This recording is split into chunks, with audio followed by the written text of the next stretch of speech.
Bonjour à tous et bienvenue sur le live du club Univers VO sur la plateforme Univers VO. Aujourd'hui, j'ai la chance d'accueillir Priyam Puka que je connais maintenant depuis un petit moment.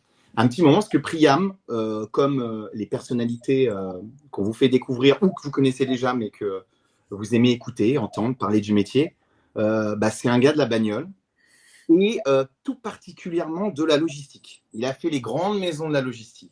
Il y a un beau parcours logistique. Un virage vers une période start-up. Il avait besoin de rajeunir. C'était un bain de jouvence professionnel, une volonté de perdre 10 ans. Voilà. Et ça se voit parce que pour un homme de 67 ans, ça ne se voit pas. Et donc, du coup, après ça, la belle et grande maison Génie Automobile pour accompagner le développement de Autoprépare que Priyam va présenter. Mais ce que je voulais préciser, c'est pourquoi Priyam, parce que c'est la personne parfaite, vu son expérience, la relation que l'on a, le fait qu'ils connaissent bien la communauté Univers VO, pour faire un petit point, un petit focus sur les CRVO. Les CRVO, ça a été le sujet d'avant Covid, ça a été les aventures Aramis, ça a été les gros investissements d'autres grands groupes qui ont suivi derrière. Covid est arrivé, post-Covid, 18 mois, 2 ans après, où en sommes-nous sur les CRVO? Eh bien, qui de mieux que Priyam et la maison Autoprépare qui, il nous le précisera, quand même 20 ans d'expérience dans le domaine. Donc, ils ont un gros passé dans l'expérience des CRVO et ils ont évidemment un bel avenir. Donc, Priyam, bonjour. Bienvenue. Bonjour, monsieur Julien. Bonjour. Et donc, je te laisse du coup faire un petit résumé, un petit point sur ce que je viens de dire. Voilà. Ouais. Bah écoute, c'est vrai qu'on se connaît bien tous les deux et qu'on est donc bonjour à tous et j'ai envie effectivement de faire un point. C'est très intéressant de me donner la parole là aujourd'hui parce que le CRVO aujourd'hui ça bouge. Ça bouge, le monde du CRVO, ça bouge. Donc, je vais commencer déjà par me présenter.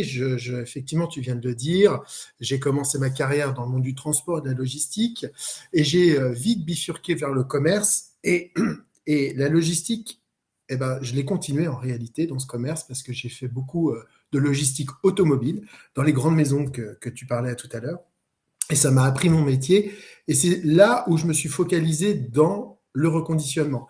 Il y a une grosse dizaine d'années, j'ai commencé à m'intéresser au VO, alors que chez nos amis constructeurs, le VO, c'était le parent pauvre, d'accord. Et il y avait de beaux programmes. Moi, je me souviens, on utilisait le terme mal nécessaire, presque. Ouais, presque.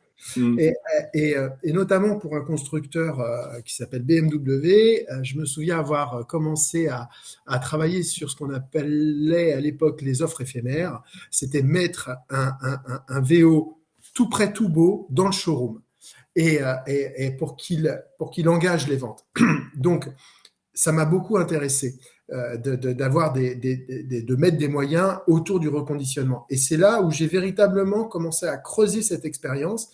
Et c'est aussi comme ça que j'ai connu le groupe Génie, qui avait déjà une expertise dans le domaine, d'accord, qui était un petit peu à part parce qu'ils avaient déjà monté un centre de reconditionnement à eux. Et dans dans ce monde qu'est le reconditionnement, c'est comme ça que je les ai connus. Donc, moi, je suis arrivé à travers le monde du service. J'ai travaillé pour des constructeurs, pour des loueurs, pour des distributeurs. Et c'est comme ça que j'ai fait mon réseau. C'est comme ça que j'ai connu les problèmes de chacun et y répondre par des besoins par moments spécifiques. Voilà. Bon, parfait. Et donc, du coup, parle-nous un peu on va dire, de cet aspect un peu visionnaire de Génie Automobile à l'époque, de ce centre de reconditionnement qui devient Autoprépare, que tu représentes aujourd'hui. Ça va être un beau symbole pour représenter les CRVO. C'est quand même intéressant qu'on puisse un peu poser ces bases-là. Alors, tu as raison. Le groupe Génie, d'abord, c'est un distributeur qui vend des marques que sont Peugeot, DS, Citroën. Et plus récemment, avec l'acquisition de 5 succursales RRG, on vend maintenant du Renault et du Dacia. Le groupe vend du Renault et du Dacia. C'est un groupe qui est aujourd'hui en développement. C'est très clair. On se développe sur la Bretagne. On est présent donc en Pays Val-de-Loire, Bretagne et en PACA. C'est 39 établissements, c'est 1800 collaborateurs et puis c'est surtout 3 filiales qui sont dédiées en support à la première qui vend les voitures. Donc ces 3 filiales, il y en a une qui s'appelle Autoprépare, on va le détailler, et il y en a 2 autres qui sont très intéressantes aussi à regarder, qui s'appelle Progicar, qui est vraiment sur les outils métiers. Tout ce que nous ne trouvons pas en outils métiers, Progicar nous le produit. C'est Progicar qui produit l'outil d'ordonnancement des travaux à l'intérieur du CRVO d'Autoprépare. Et il y a une autre partie qui s'appelle Logipar, qui fournit la pièce aux concessions du groupe, mais également aux clients de Logipar, 2 fois par jour. Donc voilà, tu as 3 filiales qui répondent en support pour pouvoir mieux vendre, pour pouvoir mieux ordonnancer, pour pouvoir optimiser. Donc le groupe est quand même bien fait et cette structure, elle a été pensée il y a 20 ans. Ouais, c'est ce qu'on disait en intro, c'est ça qui est dingue, c'est que ça a Voilà. été imaginé il y a 20 ans. Voilà. Donc c'est effectivement une belle organisation qui répond à un besoin très précis. Et dans le monde automobile, 20 ans, c'est un peu comme chez les chats, c'est par 7, c'est ça, tu multiplies par 7 pour avoir l'âge de l'entreprise dans l'automobile. On en vient au premier sujet qui compte, c'est pourquoi les CRVO? Parce qu'on pourrait, les acteurs de l'automobile qui nous suivent, que l'on connaît, peuvent très bien projeter, ou on peut projeter cette image d'un atelier suffit à la préparation d'un véhicule. On a de la main-d'œuvre, on a de l'outillage, on a de la place pour le faire. Pourquoi le CRVO aujourd'hui a eu cet engouement, a pris et prend au fur et à mesure cette place? Quelle est l'expertise qu'il faut là-dedans pour donner un sens à ces centres de reconditionnement? Alors, on va pas se mentir, le C2C domine la vente VO, d'accord? Si tu veux te différencier et proposer un produit différenciant à ton client pour aller le chercher, pour aller chercher cette part de marché, en bon acteur du B2C, eh ben, tu y mets les moyens. Mettre les moyens, ça veut dire quoi? Ça veut dire correctement le réviser, le garantir, d'accord? Le reconditionner pour que la personne qui repart avec ce VO, qui va être certes un petit peu plus cher, eh ben, il a davantage de services. Il a un véhicule qui, pendant 1 an, 15 000 km, il aura 0 problème avec ce véhicule. Et d'ailleurs, ça m'amène à dire que la promesse du CRVO doit être celle-ci. Chez Autoprépare, c'est ça. Mais un CRVO doit apporter ça, c'est-à-dire la faiblesse d'un taux de SAV. Parce que sans quoi, tu fidélises pas ton client. Il va aller continuer à aller chercher son véhicule à un autre particulier parce qu'en plus, il fera une petite économie. Sauf que si nous, professionnels, on doit proposer des VO différents, c'est des VO sûrs, garantis, beaux, propres. D'accord? Tu sais que ça, c'est intéressant ce que tu dis, et je rebondis là-dessus, parce que même les chiffres, et tu parlais de l'écart de prix, les derniers chiffres qu'on a pu voir, ne serait-ce que sur la 2022, sur la vente de VO, sur le volume de vente de VO, et la différence entre le prix d'achat du C2C et du B2C, et le premier trimestre 2023, on se rendait compte que le C2C domine encore, mais avec un écart de prix qui est ridicule. Il est dérisoire, l'écart de prix. On n'est plus sur 1 000 euros, 1 500 euros comme on a pu connaître, ou même 500 euros dans les années de grande contraction. On est sur des quelques centaines, voire quelques dizaines d'euros sur certains modèles. Pas tous, bien évidemment, mais les modèles les plus sexy, les modèles qui se vendent le plus à fort volume, c'est des dizaines d'euros d'écart. C'est-à-dire que donc c'est tout le sens du reconditionnement, comme tu dis, pour toi, c'est vraiment un élément différenciant, valorisant de l'activité. Ce n'est pas simplement le financement, la garantie, qui sont des déclencheurs de vente, des facilitateurs d'achat, certains mis à disposition des professionnels. Ça, on n'a pas besoin de revenir là-dessus. Mais l'élément vraiment différenciant, c'est le reconditionnement et cette expertise dans le reconditionnement. Alors, l'expertise dans le reconditionnement, je rebondis dessus parce que ça, c'est pas donné à tout le monde.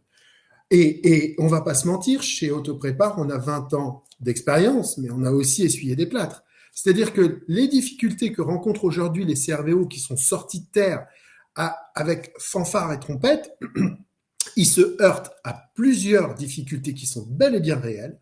C'est comment j'ordonnance dans mon atelier, comment je fais de l'argent, parce que tu peux pas monter des structures comme celle-ci en se disant c'est à fond perdu.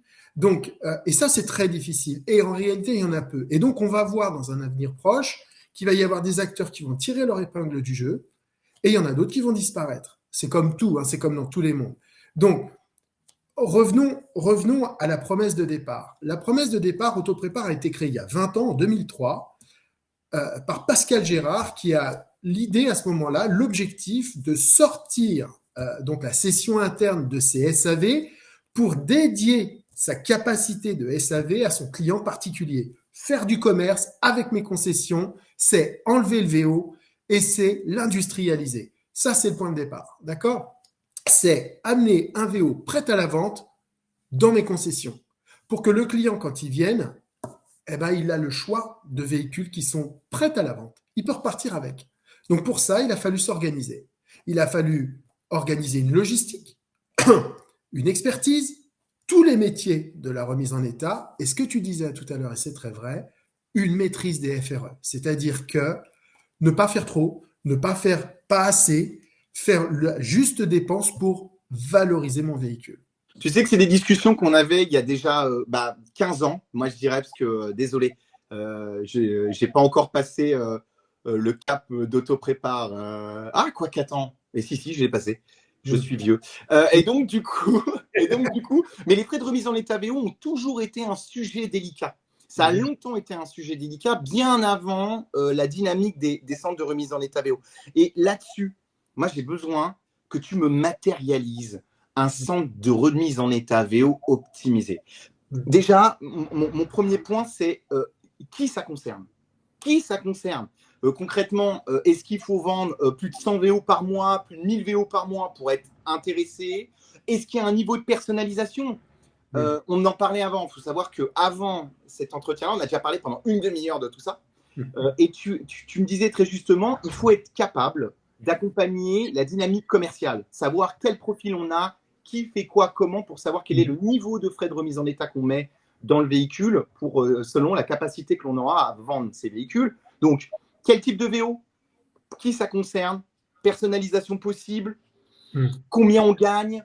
Tout ce qui fait l'attrait de ces centres, j'ai besoin d'en savoir plus là-dessus. Alors, j'ai deux types de VO que je vais, je dirais, reconditionner. Il y a donc le VO qui est destiné à la vente, et donc je vais valoriser les FRE pour pouvoir justement qu'ils soient intéressants pour une revente, d'accord? Et donc ça va concerner tous les distributeurs.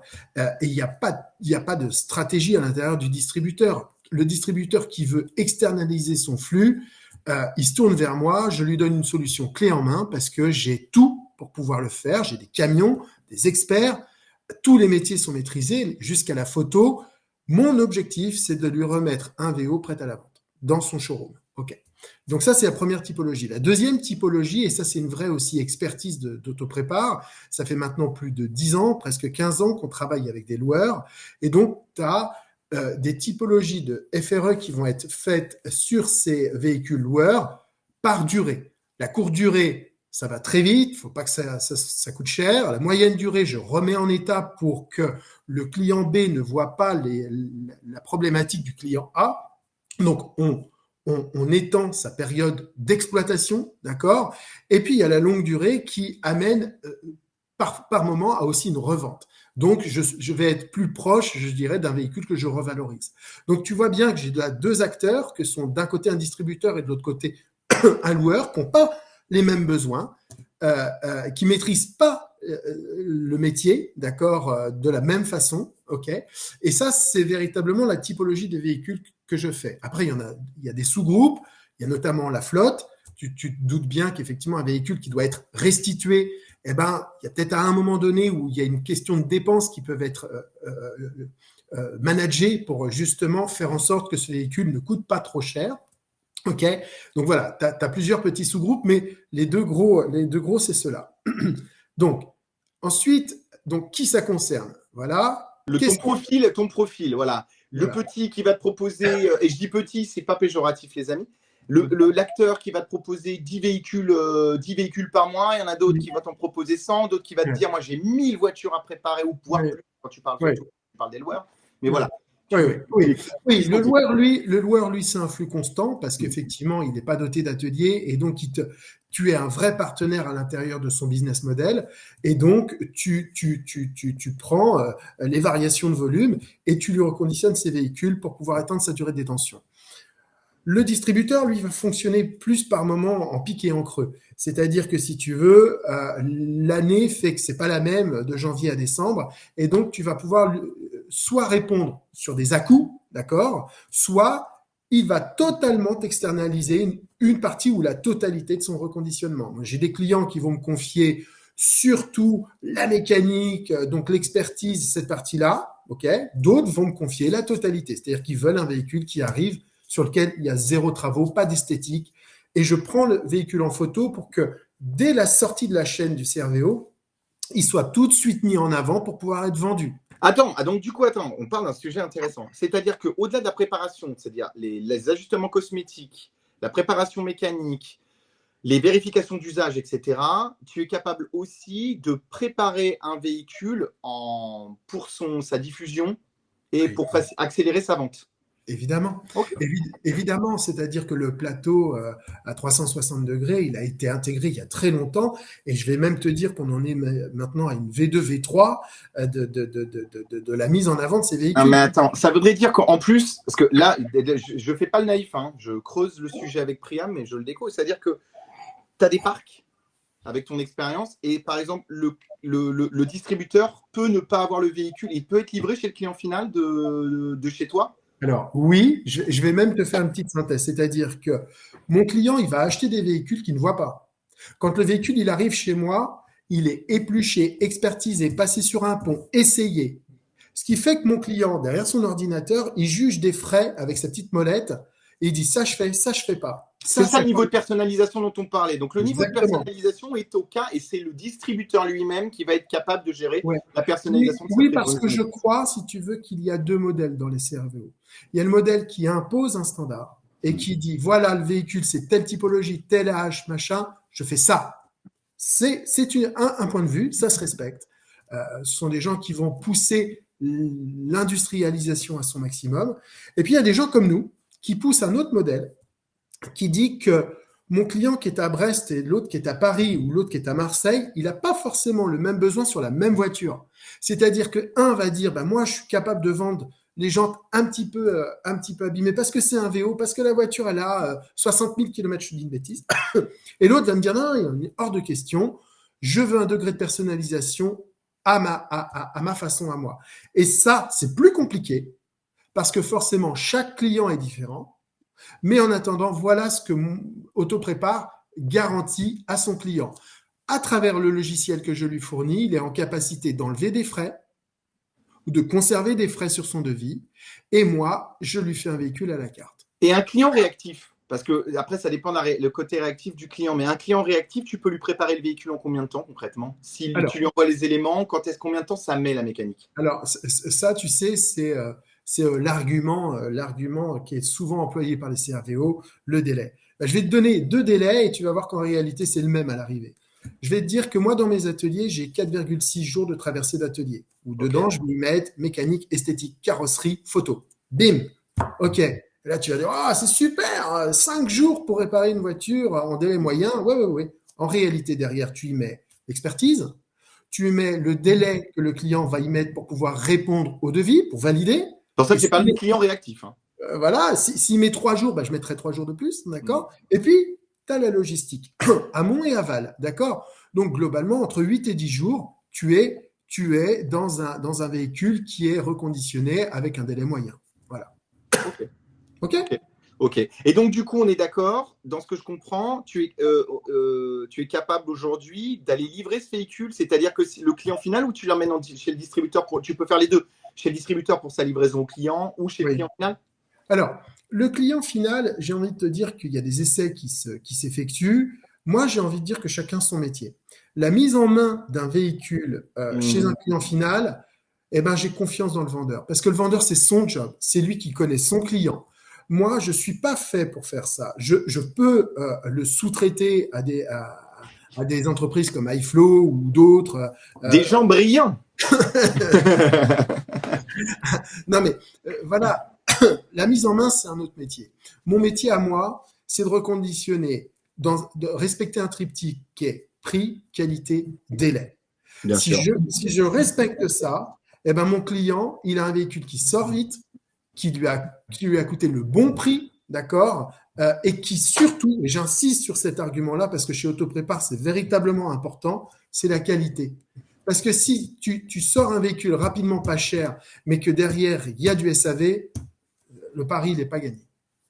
Est-ce que tu penses, en analysant tout ça, que les CRVO aujourd'hui sont des acteurs fondamentaux? Alors, on l'a vu déjà, c'est donc des acteurs fondamentaux dans l'inversion des pôles entre la dominance VO du C2C et amener, grâce à ces outils, le B2C à prendre le lead au fur et à mesure parce que, et on y vient là où je veux en venir, parce qu'aujourd'hui, ces centres de reconditionnement permettent d'affiner des stratégies pour faire plus de reprises sèches aux particuliers, vendre des véhicules plus kilométrés et plus âgés, qui sont un peu le terreau du C2C. Toi, tu le vois, tu le constates, les véhicules sont plus vieux et plus kilométrés aujourd'hui. Alors, j'ai envie de te dire qu'on a dû s'adapter. C'est-à-dire que avant Covid, j'ai à peu près tout le temps la même typologie de véhicules qui rentrent dans l'atelier, d'accord, avec des faiblement frayés jusqu'à des lourdement frayés. Mais ce que je veux dire, c'est que j'ai à peu près tout le temps la même typologie. Après le Covid, ce qu'on constate, c'est que les frais ont augmenté. Pourquoi ils augmentent? Parce que tout simplement, il y a une pénurie des produits. D'accord? Et donc, les acheteurs se tournent vers des véhicules plus vieux. Et qui dit plus vieux, dit plus de main-d'œuvre sur le véhicule à fournir. Et ça, c'est un vrai pari. Je peux te dire que 2021-2022 a été une période de transition où on a dû s'adapter. Aujourd'hui, on est plus souple par cette adaptation parce qu'on a vécu cette période. Mais lorsque tu reconditionnes un véhicule qui engage le même temps de main-d'œuvre que deux véhicules, eh ben forcément, tu es obligé d'embaucher, tu es obligé de te structurer. Donc oui, ce qu'on a constaté, c'est qu'effectivement, alors aujourd'hui, les choses commencent doucement à revenir un petit peu parce que le buyback revient, la reprise revient, d'accord, et donc tu vas avoir un âge moyen qui va revenir peut-être à la normale, même si je n'y crois pas. Aujourd'hui, on est encore sur des véhicules qui sont lourdement frayés, pour lesquels j'ai fait beaucoup plus, par exemple, de distribution qu'avant, tu vois. Ouais. Et voilà. Et donc, je dirais que la partie carrosserie, elle a évolué normalement. C'est plus la partie mécanique qui a été un enjeu. Mais tu vois vraiment donc, du coup, que le distributeur, il a pris ce virage lui aussi, s'est adapté, et qu'aujourd'hui, il a développé une vraie stratégie sur les véhicules plus kilométrés, plus anciens, oui, et que les CRVO accompagnent cette dynamique-là, facilitent cette dynamique. C'est obligatoire, parce que si tu veux aller chercher des parts de marché, on sait où est l'âge moyen du C2C. Donc forcément, et tu vois, c'était contre-productif pour le distributeur qui lui voulait pas aller dans cela, parce que il se disait, bah, je vais avoir des merdes, va me retomber dessus un véhicule qui va tomber en panne.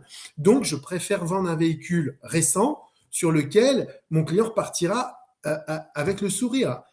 En allant chercher des véhicules plus vieux, bah, évidemment, tu es obligé de professionnaliser ton action. Est-ce que tu as une action? Alors, il nous reste à peu près 7 minutes.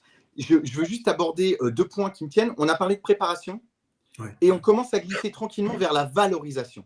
La valorisation des véhicules. J'ai 3 choses que j'ai envie de voir avec toi. Ouais. La première, j'ai envie de faire honneur à Victor de chez Restorifix qui est présent, ouais, qui assiste au live. Oui. Ouais. Pour le véhicule plaisir ou le véhicule pour les personnes qui aiment vraiment un peu, qui sont des bagnolards, c'est le terme que j'en utilise beaucoup, qui sont des bagnolards, et pour les distributeurs qui ont ces cibles-là, tu peux faire des préparations cosmétiques, c'est des véhicules quasiment esthétiquement remis à neuf à travers des solutions comme Restorifix, c'est les préparations chimiques qui font que ta carrosserie, elle est comme neuve, on a l'impression que la voiture, elle a 100 000 km, elle sort de là, tu as l'impression qu'elle est refaite, les jantes, t'es nickel. Et ça, c'est quelque chose que vous faites déjà ou c'est une ambition que vous avez de précision là-dessus? Alors, il y a différents axes de recherche que l'on fait aujourd'hui et à tous les niveaux du prix.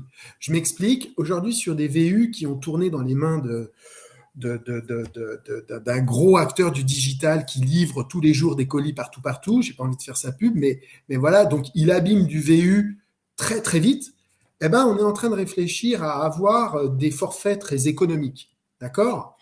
À l'inverse, on a aussi des produits qui nécessitent qu'on se renouvelle, et RestoreFX répond tout à fait à ce genre de choses, sur lequel la technique évolue. Et il faut toujours être en veille sur ça. Et il y a aussi un autre point, c'est l'expertise. L'expertise est un des domaines sur lequel il y a encore beaucoup de choses à faire. On sait qu'il y a des portiques aujourd'hui, des gens comme Check Ouais. ou comme d'autres. Proofstation, pour en citer, c'est comme à la télévision, tu sais, on doit en citer quelques-uns, sinon on prend une amende. Voilà des choses. Ce que je ne t'ai pas dit à tout à l'heure, c'est qu'Autoprépa est né à Angers il y a 20 ans. Fin 2023, tout début 2024, un deuxième centre sort de terre en Bretagne pour répondre à nos besoins, mais aussi à ceux de nos partenaires. Ok. Autoprépare, c'est aussi je dirais, un gap d'à peu près 10 000 VO reconditionnés par an. Tu vois, on n'est pas dans des chiffres complètement hallucinants, mais 10 000 VO par an, ça veut dire que nous, on tourne en 3.8, c'est dans notre ADN, d'accord? Et aujourd'hui, pour revenir à ta question, c'est oui, on regarde tout ça de très près pour être le plus pointu possible. Alors j'en ai un autre, j'en ai d'autres. J'ai un autre truc sur la valorisation. On parle beaucoup des ZFE, on parle beaucoup des vignettes, l'importance que ça va avoir, puis on vient en arrière, puis ceci, puis il y a le coût de l'essence. Est-ce que dans la valorisation et dans le traitement, vous pouvez préparer déjà, si vous ne le faites pas déjà, imaginez préparer des véhicules en bioéthanol? Je ne parle pas de rétrofit. Le rétrofit, je parle du décarboné. C'est-à-dire accompagner un mouvement de dire, les gars, on va valoriser un véhicule essence un peu vieux, on va lui mettre un boîtier FlexFuel ou Biomotors, mais FlexFuel dans le cœur. Et du coup, dire, c'est ce type Vous le faites déjà ou vous y pensez? Alors, on réfléchit effectivement à tout ça. On est capé pour faire ces actions-là, d'accord? Mais j'ai envie de te dire aussi, comme pour le véhicule électrique, nos hommes, nos femmes, on les forme en permanence. Tu sais, Autoprépare, c'est un atelier agréé.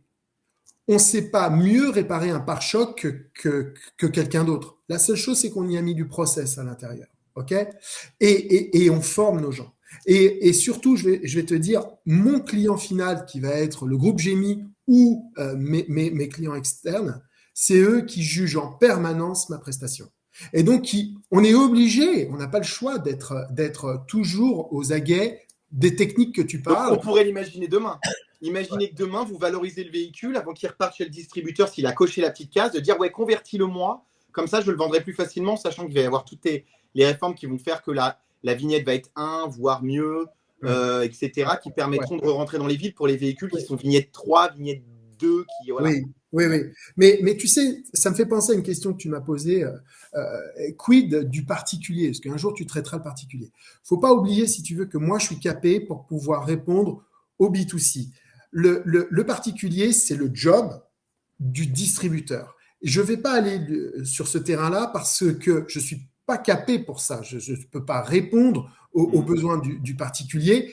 Mon job, c'est de mettre dans des concessions des véhicules prêts à la vente et de ne pas avoir. Voilà. Tu B2B, tu réponds aux besoins, comme tu l'as dit, des cibles. Voilà. Et les centres de remise en état VO, de toute façon, devraient garder cette dynamique-là. Parce que sinon, c'est se tirer une balle dans le pied. Enfin, après, chacun peut avoir la média sorte, mais c'est se tirer une balle dans le pied. Et dernier truc pour la valorisation, est-ce que tu as des partenaires pour la valorisation, tu sais, technologique? Parce qu'il y a un peu un gap, tu sais, c'est un peu le frein. Certains disent, bah, j'ai pas les moyens, je dois changer de voiture. Je vais prendre un véhicule ancien un peu kilométré, mais je n'ai pas d'effet miroir, je n'ai pas CarPlay, je n'ai pas tout ça dans la voiture. Et il existait, fut un temps, on avait un partenaire qui s'appelait Alpine, grand, connu, qui faisait la mise aux normes des véhicules. Je ne sais pas s'ils continuent, s'ils ont développé ça, mais est-ce que ça, c'est les sujets auxquels vous réfléchissez aussi? Dire technologiquement demain, un véhicule de 2010, je peux lui donner une allure de 2018-2019, rien qu'avec un changement de console, par exemple. Je te parle je t'avouerai que ce n'est pas un domaine qu'on regarde aujourd'hui, parce qu'on a déjà tellement à faire. C'est pas un besoin, du coup, c'est pas un besoin que vous avez identifié. Ouais, c'est intéressant. Ouais. Faut être dans son temps, comprendre sa clientèle et pas aller trop vite. Oui, pivoter. Donc, je ne parle pas des véhicules volants, du coup. Je ne te parle pas des. Ok, on y va doucement. Écoute, le premier drone que je reconditionnerai, je te jure, je t'appelle. Alors là, avec grand plaisir. Écoute, je vais terminer du coup juste sur les prochaines étapes d'Autoprépare. Pour toi, qu'est-ce que tu vois pour Autoprépare dans les mois et les années à venir? Écoute, c'est indéniablement notre développement. C'est-à-dire qu'aujourd'hui, on se développe en Bretagne, on regarde de très près, et je t'annoncerai notre futur, d'accord, quand il sera tout à fait concret, mais on regarde la région parisienne, on regarde le PACA, on regarde d'autres régions, parce que j'ai des clients qui m'appellent pour me dire, je suis en capacité de t'externaliser mon flux, quand est-ce que tu arrives là? Et là, bah, j'ai deux problématiques à résoudre. Une qui s'appelle foncier, l'autre qui s'appelle RH, qui, qui sont pas On forcément sait. simples à résoudre. Ouais. D'accord? Ce sont Mais deux mots-clés compliqués. voilà, donc indéniablement, avec toujours la même expérience, le même niveau de qualité, autoprépare en train de se développer. Bon, mais génial. Merci encore, Priam, pour ce live, pour cet échange, pour ta passion et tout ce que tu as pu apporter, les éclaircissements, la présentation également d'Autoprépare. Faut pas hésiter, toutes les personnes qui suivent le live, toutes les personnes qui vont le découvrir en rediffusion, il y a deux actions. Si vous n'êtes pas abonné à la plateforme que vous nous découvrez à travers la rediffusion, il faut aller sur la plateforme Univers VO pour vous inscrire. Rien de plus simple, il faut aller sur le site universvo.com. C'est simple comme bonjour. Et le deuxième point, si vous voulez rentrer en contact les uns avec les autres, la plateforme est également là pour ça. Il suffit tout simplement, voilà. Priam, j'ai des véhicules à externaliser. Aide-moi. J'ai besoin d'être encore plus efficace et vendre plus et mieux. Voilà. Donc, n'hésitez pas. La plateforme est là pour ça, pour te faire témoigner, pour parler du métier, mais également pour créer du lien. Voilà. Merci encore, Priam. Je te dis à très bientôt au prochain club Univers VO, d'ailleurs le 28 juin. Et à tous, à très bientôt pour un prochain live. Au revoir tout le monde. Salut Julien, au revoir à tous. Ciao.